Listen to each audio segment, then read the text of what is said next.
go from very uncomfortable to comfortable like I was now. I wasn't in training, I wasn't drowning. You never want to go back to being uncomfortable again. So I'm sitting there relaxing, chilling out. I'm thinking, well, man, they're gonna kick me out of here. I'm not gonna quit though, so this is good. I don't want to get back in the water ever again so I can leave training. So this is my thought process. The doc calls me in a week later. I'm skipping down to the doc's office thinking I'm getting the hell out of here. I'm not gonna quit, but they're kicking me out, so that's good for me. I walk in the doctor's office, he says, hey man, we're putting you back into training. It's not good, it's not good. But I'm like, okay, let me see. I've been in 6 weeks, 7 weeks, 3 weeks left. I can tough it out. I'm walking back to my compound, talking to the head of the school, walking to the CEO of the school. I say, hey, sir, they let me back into training. He goes, that's great. He goes, well, you missed a week of training. There's a very important block of training you missed. You have to start from day one. But when you're insecure like I was and you're afraid of everything like I used to be, you lie really fast because you don't want the person knowing that you're a punk. And the commanding officer says, we live in a world where mediocrity is often rewarded.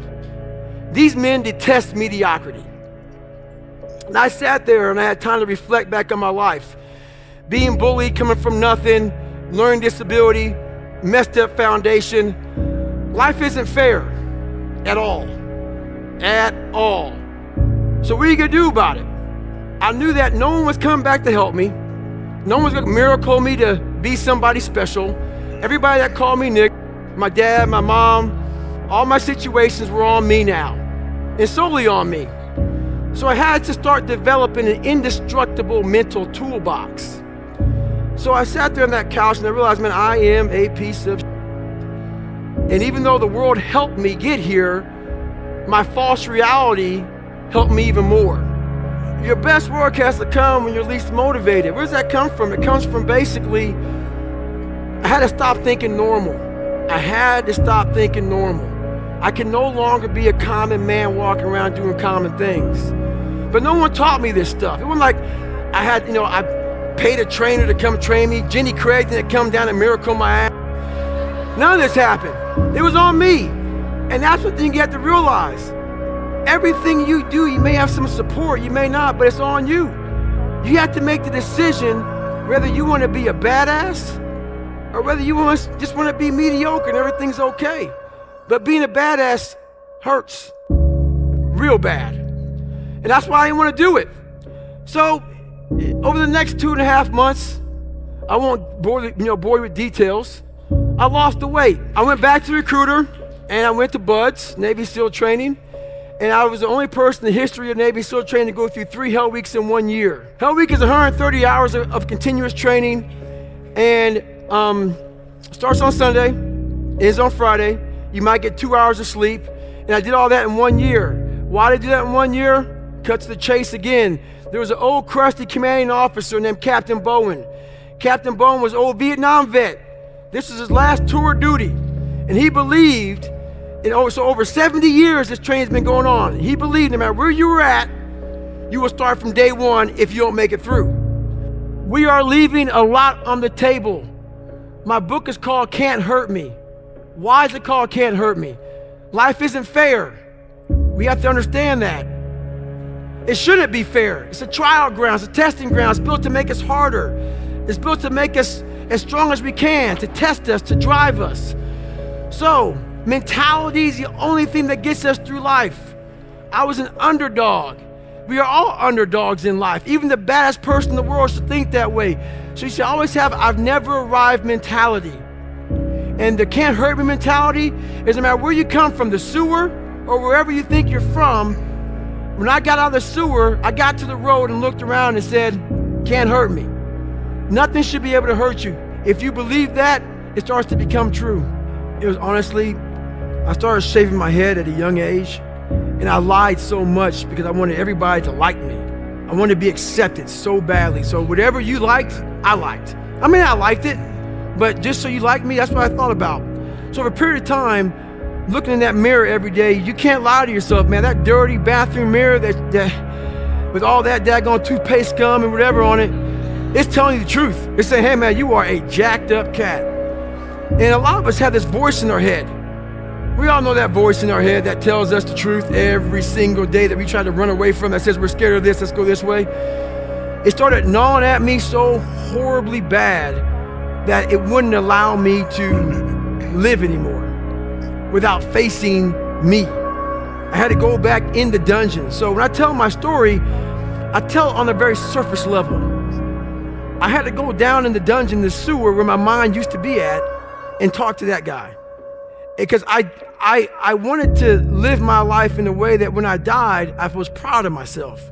I know what pride felt like. And if it took pushing myself to death, I was willing to do that. But I want to look in that mirror, not impress anybody, not money, not fame, not nothing. I wanted to impress the guy in the daggone mirror. And I worked endlessly and tirelessly to do that. And it happened. We'll do leadership first. Leadership is being very uncomfortable all the time. It is holding yourself to such a standard that is almost untouchable. You may not have any friends. You may have a jacked up life. Maybe you have a jacked up marriage. It's being unbalanced. You've literally dedicated your life to a higher cause, a higher purpose beyond you. And it takes that person in your life to understand your mission. And it's totally mission oriented. It's that guy that's like, okay, let's say we're gonna work out at 5 o'clock and I'm in charge, I'm the leader. My guys and my girls, whoever it may be, need to see me running to work at 3:30. I need to take every excuse that they may have away from them. They need to see me outworking them every day, not trying to put them down, but saying, God, man, if he's doing this, man, so when I tell you to do something, you can't say no. You realize he's getting after it every day. I cannot say no to him. He's leading by example. So that's what it's all about. It's about, and people say lead by example. It's so easy to say that, man. It's so easy to say that, but to do that every day, to wake up every day miserable and say, God, I don't want to do this anymore, that's when you know you're a leader. When you're at that point and you're saying to yourself, every night is Groundhog's Day. Every single day, you know, I'm going back in the lab again, man. I'm going back in the lab every single day. You know it's not going to end. That's when you know you're being a leader, when your life truly is it sucks. People love scoring the touchdowns, man, but no one wants to be a lineman. Right. They get praised for scoring the touchdowns. That lineman is doing all the work. I just do me. I'm out there running, working out, and just trying to find out more of what this is all about. Trying to find out more what I'm all about. So that takes me getting away. I'm not about even doing these podcasts, man. So nothing against you, but I'm not about all this stuff. I'm not one that likes to hear himself talk a lot. I'm about action, and action means less talking and more doing. So that's where I've been. I'm always looking for more. I'm always looking for what's the next thing for myself. How can I grow? And that right there was the next thing for me. I didn't want to sit back and, just enjoy my retirement from the military. There's no growth in that. So I decided to go out and do this. Sometimes there is a way to get out, but a lot of times it's just, if someone gets hurt on the jump, a lot of times we have to build, like cut down a bunch of trees so a helicopter can come in, land, and get them out. So we are the only access. We have to save ourselves. So a lot of times we are the team to get us in and to get us out.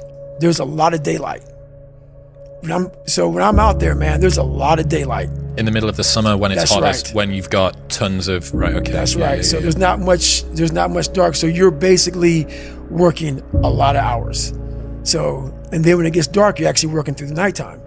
And then you get a little rest and you wake up and you're at it again. And then when the fire's out, you patrol the fire, make sure there's no more hot spots, make sure everything is black and wet, because we literally wet the whole area down. So there's no hot spots. And then when that's all done, we'll demob, which means we'll clean up all the stuff, all our hoses, we'll pack up all our stuff, and then we'll get out of there. People didn't know that, I'm actually successful in business. And didn't realize that I was like basically turning down millions of dollars to do this job, and they can continue thinking it. To make $15 an hour. To make $15 an hour, so yeah. But, like I said, for me, the whole money part of it, it's not what it's about. I'm all about that growth, and that growth isn't in these massive paychecks for speaking to corporations, stuff like that. The growth for me is in that $12 to $15 an hour when you're out there and it's like 20 degrees and you're freezing your ass off and you're thinking, you know what? I don't need to be here anymore. And you start questioning yourself why you're here. And there's a lot of growth in that. But there's a lot of thought behind a person being a born loser becoming who I am today. You don't just wake up and just rocky the shit. You gotta wake up and think about, there's a process to getting better. And that process is never finished. You have to learn to cap success. So what I do is, like right now, I don't like doing podcasts. There's a lot of things I don't do that I have to do now to get the message out there to help people out. And what I mean by capping success, I believe everybody should live their life. So everything that someone says in life, take it with a grain of salt.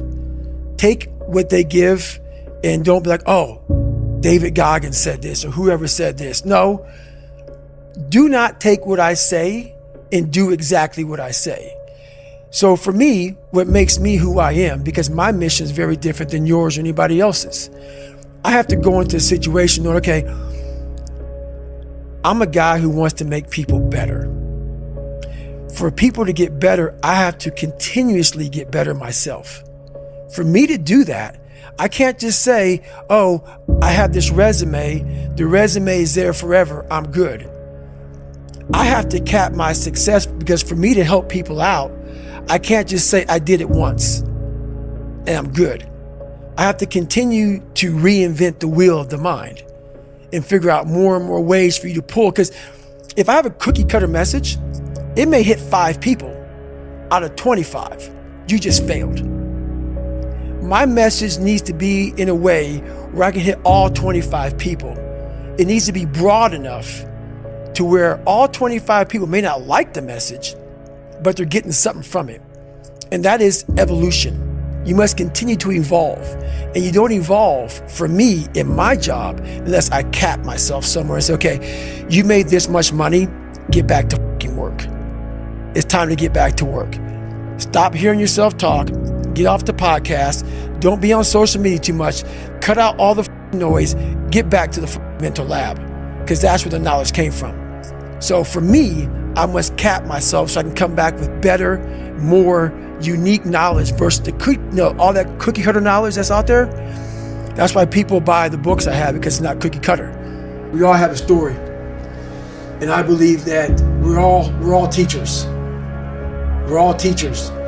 And if you don't learn something and give back like what you learned, what's the point of living? You're wasting. Yeah, you're wasting. You have all this knowledge of what you learned. Some people may think you're crazy. Some people may put a title on you, but it is those few people who are like, you know what, I need to hear that. Mm-hmm. So you have to put yourself out there. The hardest obstacle was myself. I started realizing more and more and more that all these people were gone. What was haunting me was me. I can't control my dad. I can't control the people calling me. I can't control all these things, but they were things that kept me down. It started becoming my reality. My reality was what they made it out to be. And I became the most important conversation you'll ever have with your life, in your life, is when you have yourself. Mm-hmm. And my conversation was absolutely horrifying. What were you saying to yourself? I'm dumb. I'm nobody. My dad was great in mental warfare. A drunk, insecure man will make everybody around him feel like hell. Yeah. Because he wants to give you no power. And that's why he was so mean to my mom and myself and my brother, because he didn't want anybody to get above him. Mm-hmm. He wanted to keep you down low. So when you're growing up with all of this stuff, all this hate, and it wasn't the beatings. I could take the beatings all day. It was the mental torture. So when, at a young age, your parents put a dialogue in you of confidence or you're nobody. So that voice in my head was, I'm a loser. And then it was confirmed when I got in school, and in 3rd grade, I was falling behind. They want to put me in a special school. Yeah. With kids who can't learn. Right. Then it was confirmed what my dad was saying. So that confirmed it. Then I started cheating. So I started realizing, you know what? I'm taking the easy way out again. Yeah. And it started snowballing from there. Now the kids are calling me nigger. But it wasn't all the kids. So what happens is you start to get this picture that everybody hates you because your reality becomes so big that you can't see the clear picture. It might have been 3 or 4 That's kids it. doing it over and over. Right, but it was the whole town. Yeah. Everybody hated me. So The world hates me. That's right. Yeah. And that's when it became toxic. And that is where I became my worst enemy. I wasn't really smart in the books, but I was real smart when it came to life. Yeah. And I was able to sit back and watch her mistakes. I was able to see how she struggled through life and how I don't want to struggle through life. And I was able to see she never picked me up. The biggest thing she did for me, and this is the honest to God truth, and she doesn't even know she did it. When I would when I would fail, when I was at the bottom of the sewer, she never picked me up. She never gave me that cookie and said, hey son, it's gonna be okay. She didn't have time for that. And sometimes she gets upset when I talk about my past because it paints her out to be not the best mom. If I had any kind of mom in that kind of environment, I would have never made it. Because she forced me, for every reason, she forced me to, you better figure this out or you're gonna be a statistic. Wow. And this is something that she didn't sit down and tell me. I realized this. This is the world that is in front of me. And what most people do is they see this world and they look at it as an excuse to get out of it. Yeah. I started looking at it as this is the ultimate training ground for the rest of my life. I have all these valuable lessons because if you look out in the world right now today, it's not a nice place, but I'm very prepared for it. Yeah, you are. I'm prepared for it. I'm prepared for all the failure coming my way. I'm prepared for everything my way. And that's the biggest lesson that she taught me by not teaching me. By never saying it's gonna be okay. Yeah. Matter of fact, she told me the exact opposite. Life sucks. The best way to recover for me is to do something at a very low heart rate, because therefore your blood's flowing through your body. Yeah. As your blood's flowing through your body, refuel it with the nutrients, because then your blood's flowing, the nutrients is going through all your cells in your body. All that glycogen is now flowing at a low heart rate. So it's not burning it, it's refueling it. Yeah. So every Sunday used to be that. And it kind of snowballed into, as human beings, we believe, like so many people, before I give them a workout plan, they're talking about recovery. Everybody that hears me speak, they want to go straight to recovery. Work out first. Work out first. Before you talk to me about recovery, How to recover, yeah. work out first. We are always looking for, like whenever I talk to people, people take my words and they put it in a way to where they want to feel comfortable. This guy, they want to put you in a box. They want to put a title on you. No, you're putting a title on me to make yourself feel better about yourself.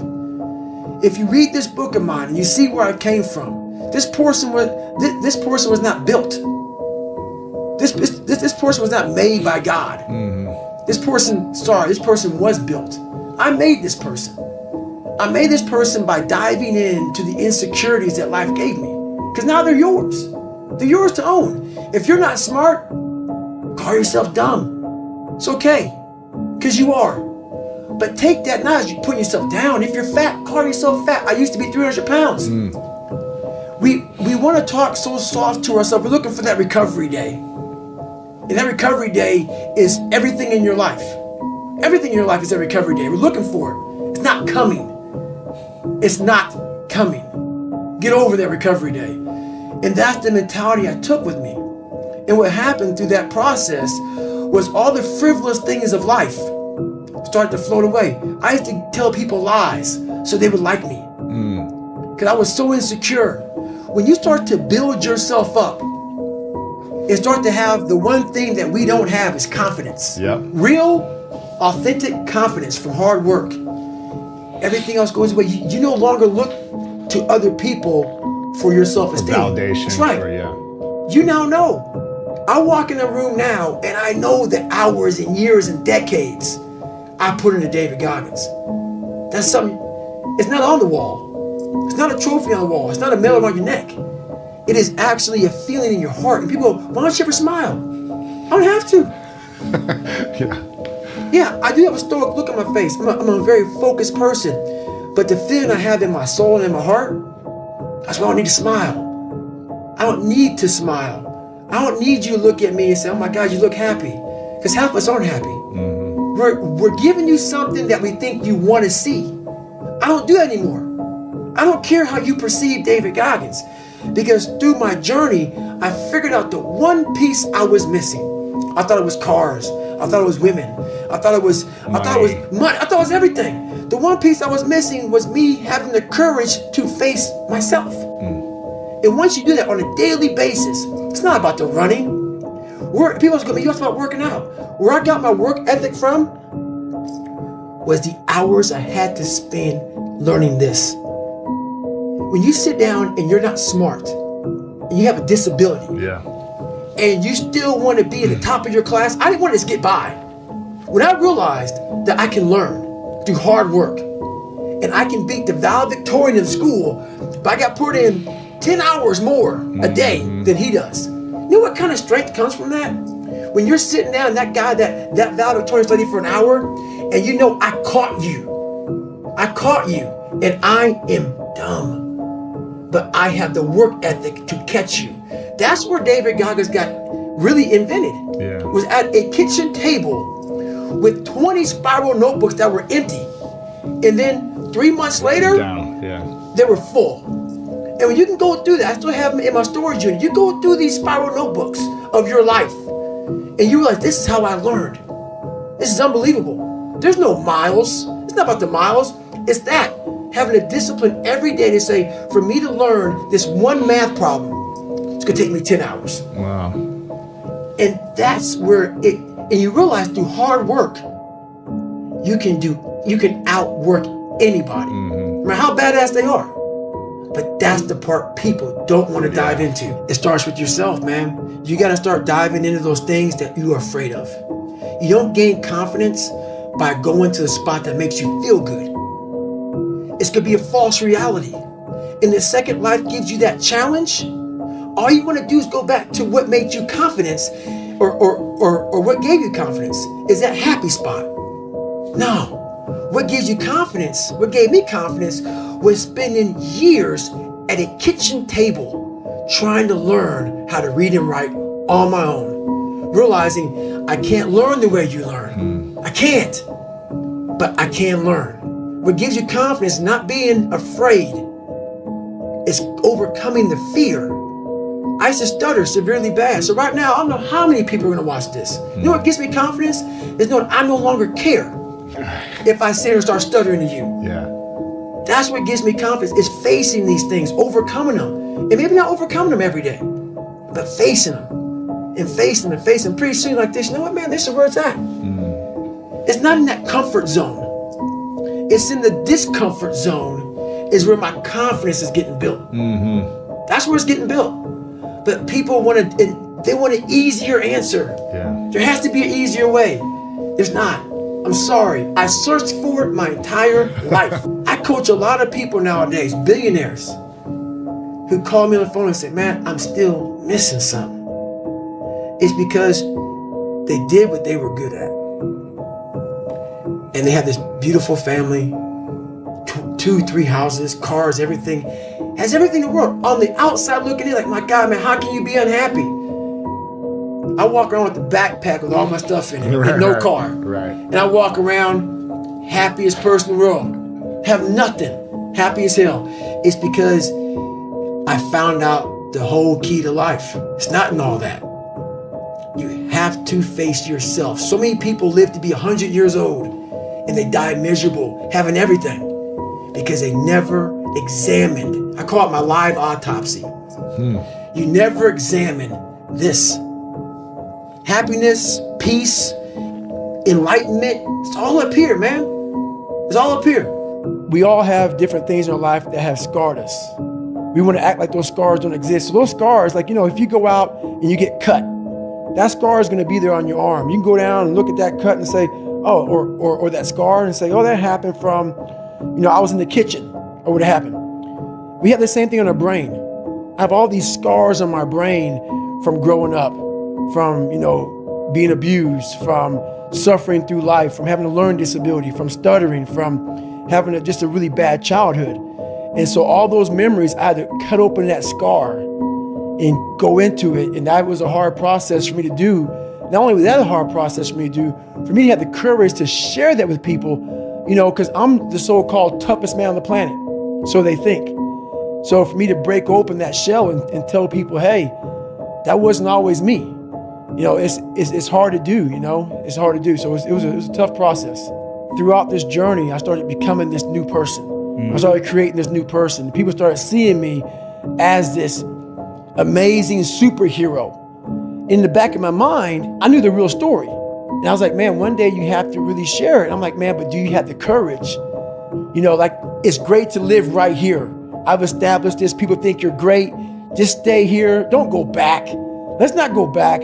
But the only way you can help people out is let them know that this is possible. So I had to go back and say, this is where I come from.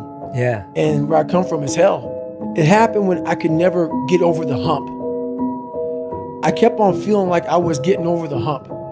And then one little windstorm, small little windstorm would come by and push me back to scratch. It's like, why am I not, I'm learning how to read now. I was a junior in high school and couldn't read that well, a 4th grade reading level, because I would cheat on everything. And I learned how to read, I learned how to write.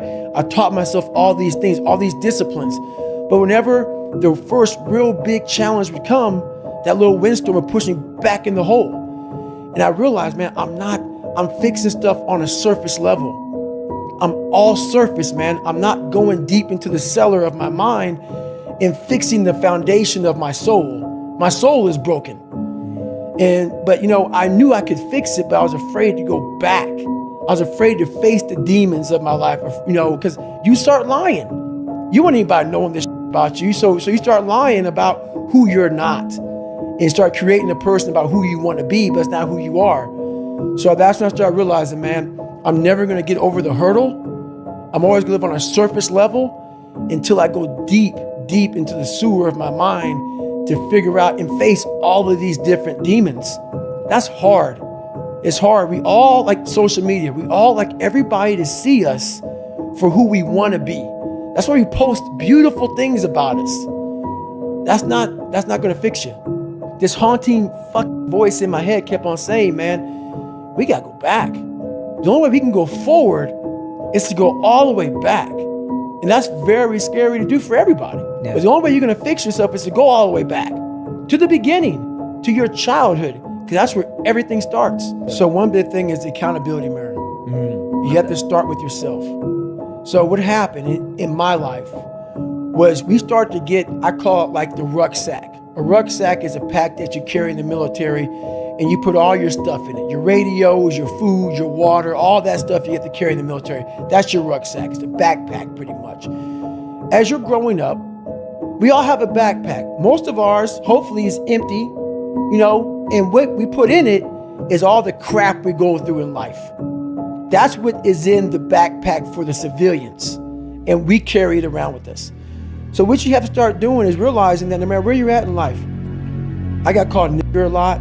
My dad abused me, learning disabilities, stutters, immaturity, insecurities, self-doubt, so much crap on top of me. So much stuff. I lied a lot to create friends. So much stuff was in my backpack. No one's coming back to help me.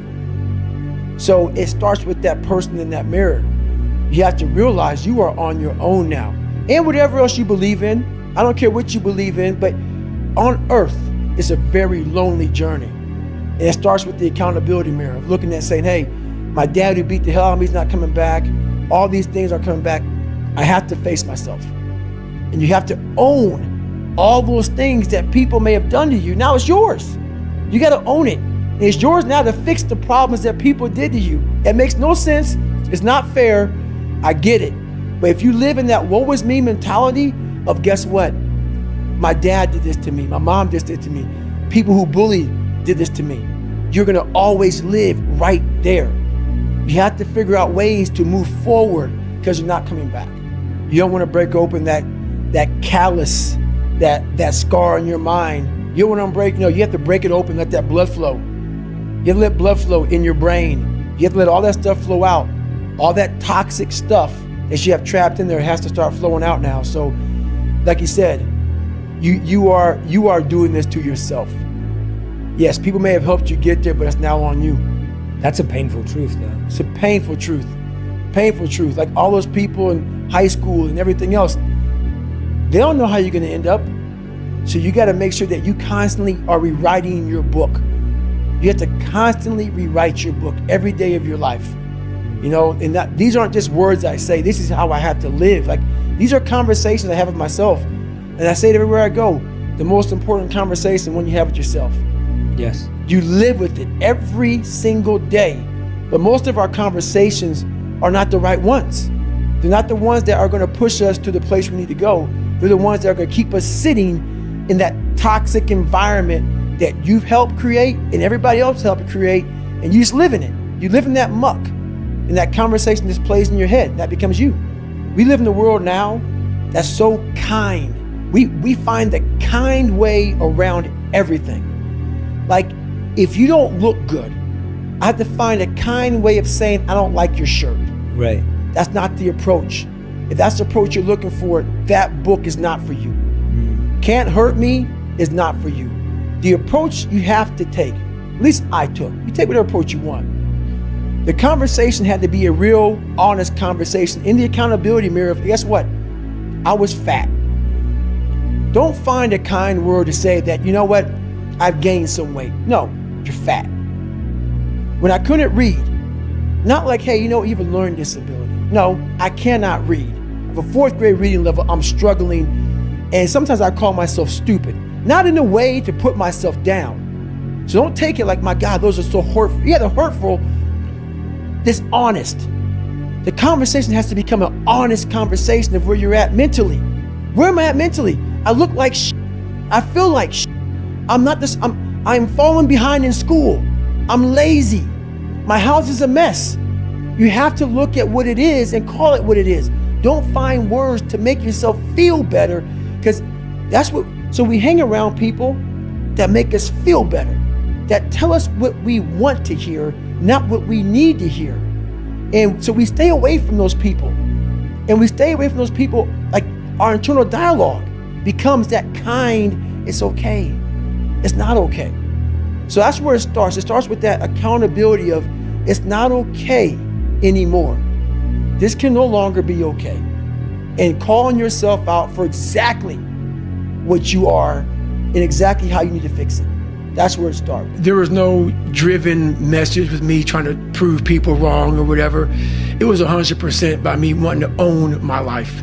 There's a lot of people I know that I speak with right now that have nice book deals out there, and the people who buy their book with their publishing house, they can't even talk some of this stuff, in like in speaking engagements. And I'm like, what, you can't even talk your story? And some of these, they're like, no, like I gotta make sure that they're aware of it. And I'm like, no, man, I want to own 100% of the suffering I went through in my life. I don't want anybody telling me, hey, Goggins, you can't say this.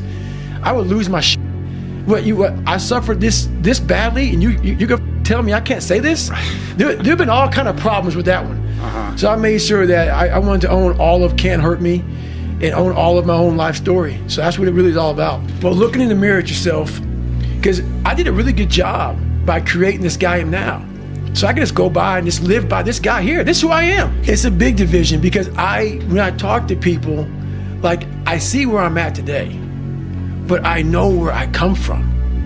And it's kind of hard to almost separate that. I'm almost, not in a way I'm kissing my own ass, but I'm amazed at what a human being can actually do.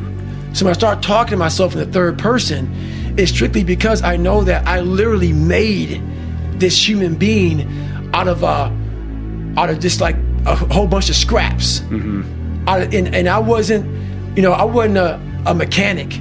I wasn't a carpenter. So I didn't know how to do any of this shit. Mm-hmm. I wasn't trained in how to build a human being from nothing. Like my mom didn't train me. My dad didn't train me. Life didn't train me. Well, life did train me. Yeah.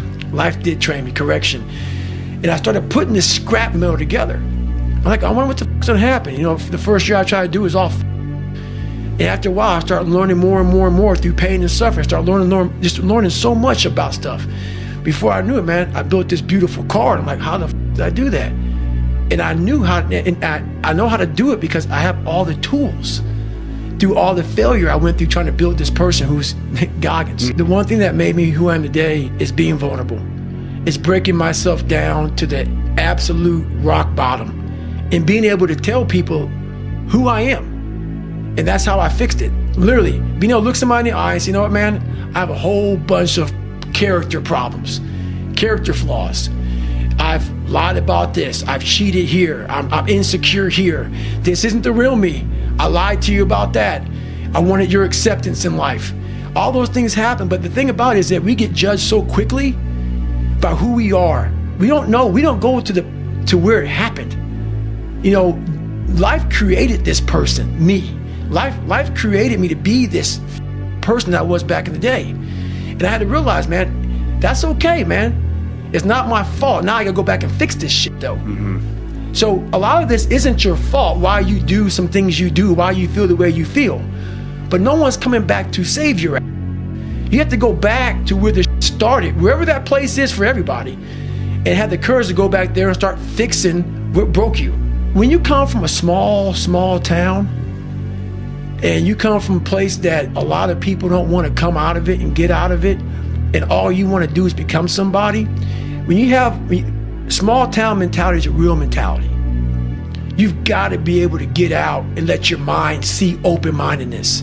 Because a small town, what it does to you is it closes your mind, completely closes your mind. Not everybody, this isn't everybody, a lot of people. You have to be able to go out there and create open-mindedness. You need space.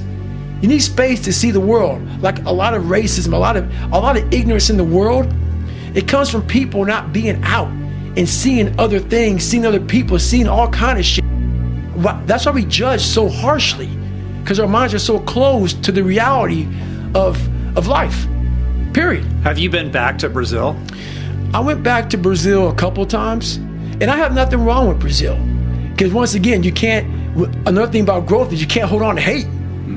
You can't hold on to hate. And see, once you take a different step, so I had to take a step out of my life, because once you're in that hell, that's all you see is what's in front of you. When I stepped out of it, I saw Brazil very differently. There were a lot of great people in Brazil. Some of the best people I knew were from Brazil. But when you're in hell, all you see is a little patch in front of you of the kids that are calling you nigger, or the people that spray painted nigger were going to kill you on your car. People put that shit in your locker. People put that on your notebook in Spanish class. That's all you see. You didn't see that. My God, a lot of people like me here. So once you take a step back and see the reality of the true ignorance that you're dealing with from a small group of people, that's when you get growth. I had a learning disability. I was stuttering. I was battling so much shit that I never even told my mom about, because she was battling her own demons. So at 8 years old, I'm looking for comfort, and I'm like, hey, don't bother your mom with shit. You were not the man of the house. And I started becoming real protective of my mother at a young age. So whatever you're going through, man, you're on your fucking own. You're not gonna tell your mom shit. And she ended up finding out later through the school systems and through me failing and through me, all these issues I went through. She found out a lot, but I kept as much as I could from her, man. And that really was a hard task for me to raise yourself mentally when you're already in the deepest, darkest dungeon of all time. And I think that's where I started really creating myself. I had to really start creating a certain pattern, a certain process, a certain kind of indestructible toolbox to handle my life. I was looking for strength my entire life. I didn't have any. I was a really weak kid. My dad beat the living shit out of me and I was strong as a young kid. But me protecting my mom for so many years in that house, my dad made me very afraid because he beat the shit out of me every time I went at him. So in that, every man wants courage. Every man wants strength. At least this one does. So I found it in every way possible. And when I see a strong guy, I was like, okay, maybe he can teach me. You know what? It comes down to this for me. How do I want to be remembered? And that's the problem, man. Like nowadays, people don't give a fuck how they're remembered. They don't give a about their family. Everybody's equal. Their mom is equal to them. Their dad's equal to them. They're growing. Everybody's equal. So it's a tough question to ask, because when I grew up, my mom worked 3 jobs, and all I wanted to do, and she got her ass damn near murdered. And it took her down a dark hole. And I saw this. That helped me grow up to say, all I want to do is retire my mother when I get older. That's all I want to do. And thank God I did that. But the thing about it, with a lot of people, they don't have that in them. The parents raise the kids very differently now. So the kids don't have that sense of self. And I believe in self-discipline, self-pride, self-motivation. No one has that self anymore. That self is gone. So that driving force that tells you, I have to do this. I took great pride in the fact that I was nobody. And what you just described put goosebumps on me, because that's exactly what I took pride in. Was I'm gonna make sure you're good and you're good. My mom would tell you right now, she's right there sitting. She is. She knows I don't buy myself shit. I take great pride in that. I don't want shit. Because how I'm wired to, hey mom, I'm gonna get you this, this, this, and this. My girl, everybody's got everything. I don't even own a car, and I'm a multi-millionaire. And I say that with pride. Yeah. Because what I was here to do as a man, and men may not even want to hear this. It sounds so barbaric. That's the pride in what you have as a man, is that you see your mom, you see your girl, you see your kids, you see all this, you see them doing well. That's all a real man wants. They don't give a about how they dress, how they look, what they're driving. They don't give a because why? Your trophies are your family, and they're all walking around. Every man that sees you, they see you walking in with some sweatpants and but they know your family's balling because you put the time in, you put the effort in, you put the work in. And as a man, we don't want none of that shit. We just want respect. And that's what men don't give a about now. But the only thing I want is for my family to look at me and say, that's the man right there. And men don't have that. They don't know what that feels like. So until you know what that feels like, you're never going to seek that feeling. I had big dreams. A lot of us have big dreams, big goals. And when you have goals that are maybe outside your reach, you have to know that getting to that goal, you're going to have a lot of bad days, a lot of setbacks. So like when I was losing 106 pounds in 3 months, the first 2 months or first 2 weeks, it's like I was gaining weight. You know, I would lose a pound, gain 2. So I was just failing. I kept failing and kept failing and kept failing. So I had to teach myself how to fail right. And what that means is when I fail, I can't spend much time in that fail zone. I have to be able to get up and get after the next day just as fast, because my goals were to be a Navy SEAL. I don't have time to stay here and feel bad for myself for weeks and months and years, because I'll lose that time. So the big thing is know that if you have big goals and big dreams, along the way, failure is going to happen. So how fast do you get up from that? And you got to teach yourself that.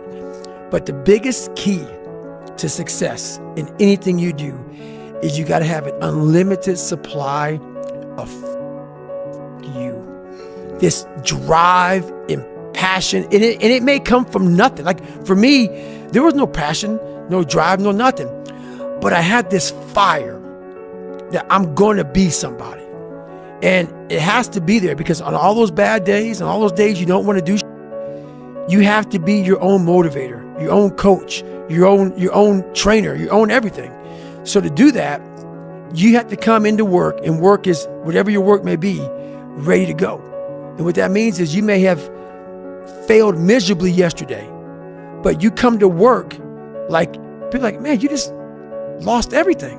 How the hell are you just damn motivated? Because this is what it takes. This is what the it takes. And you got to get it from wherever you can.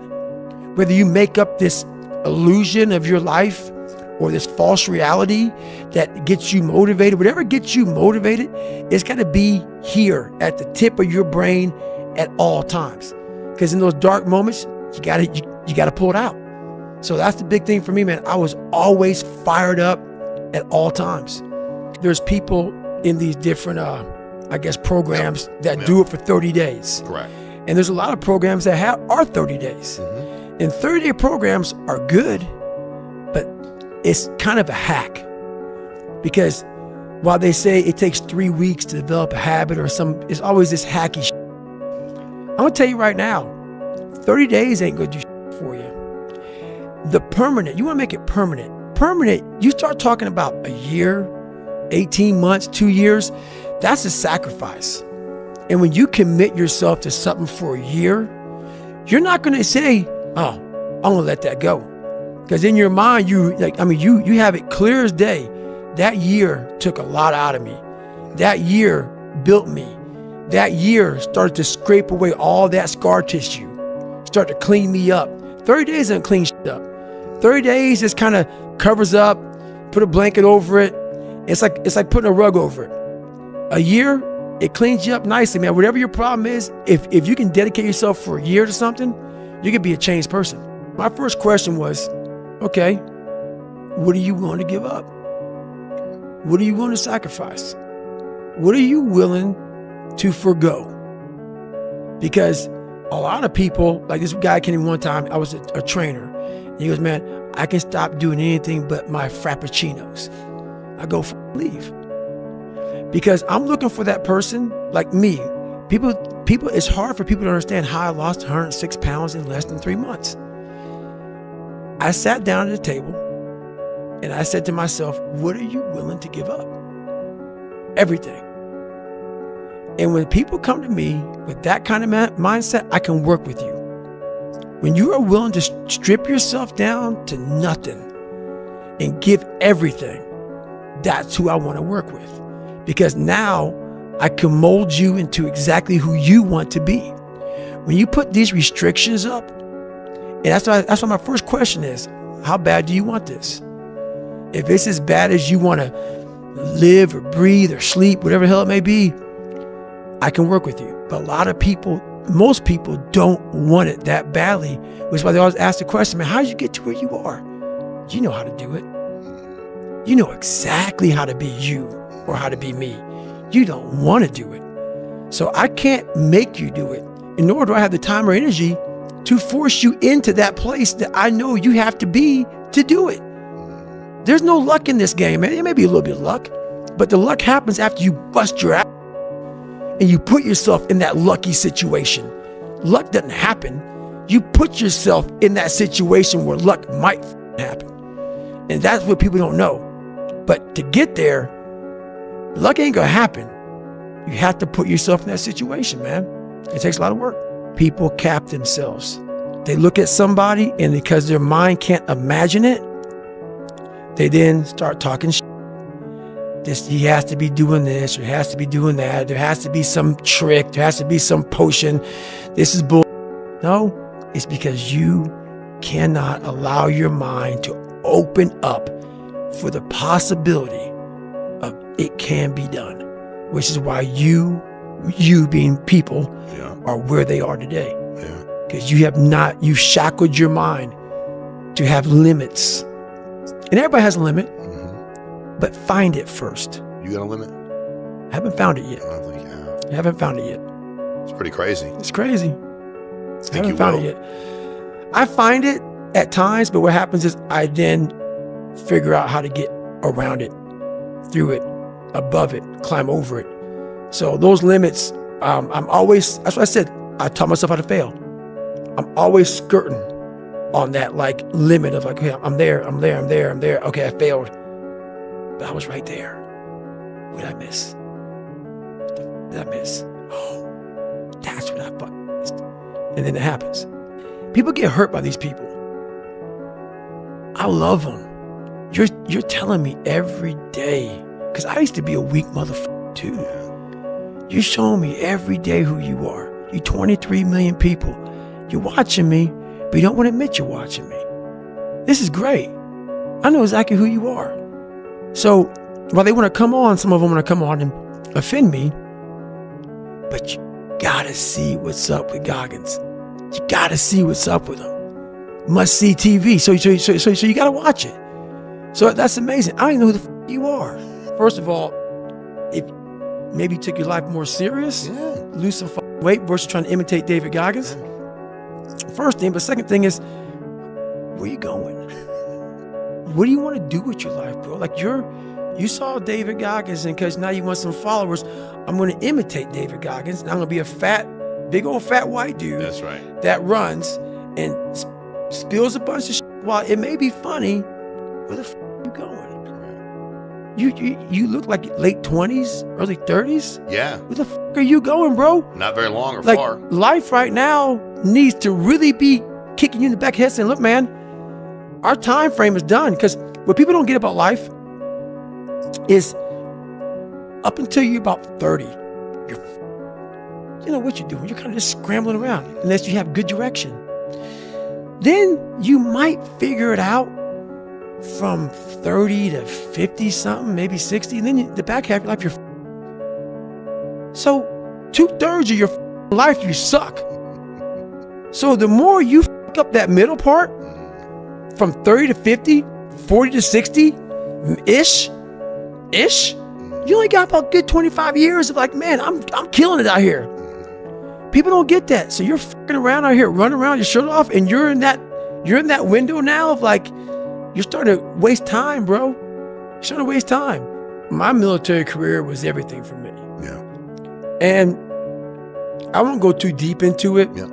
But when you are trying to take away something that I worked so hard for because you have a thing against me, and a lot of people who are jealous, I'm a man. So I offend a lot of other so-called men, just to cut to the chase. Understood. All right? Yep. It took a lot for me to be a man. It ain't easy. Nope. It's the hardest thing a person can ever do in the world is be a man. Real dude. Yep. From working out to eating to family to doing all the shit.